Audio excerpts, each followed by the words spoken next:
Star India one मध्ये आपलं स्वागत आहे। पाहूया आजची प्रमुख माहिती। धीरज परदेशींच्या मृत्यूने अहिल्यानगर हादरलं। सकल हिंदू समाजाकडून शहर बंदची हाक। अहिल्यानगर महानगरपालिकेचे कर्मचारी धीरज परदेशी यांचा 3 दिवसांच्या उपचारानंतर मृत्यू झाला आहे।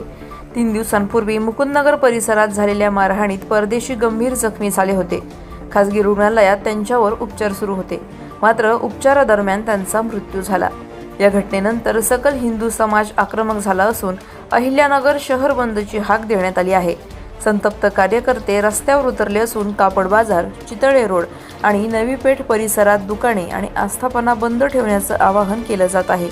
दरम्यान शहरातील वातावरण तणावपूर्ण बनू नये यासाठी पोलीस प्रशासन ॲक्शन मोडमध्ये आलं असून चौकात मोठा पोलीस बंदोबस्त तैनात करण्यात आला आहे। धीरज परदेशींच्या मृत्यूचा संताप, अहिल्यानगर बंदचा एल्गार, आरोपींवर कठोर कारवाईची मागणी। आता प्रशासन काय कारवाई करतं याकडे संपूर्ण शहराचं लक्ष।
आमच्या YouTube चॅनलला नक्की सबस्क्राइब करा।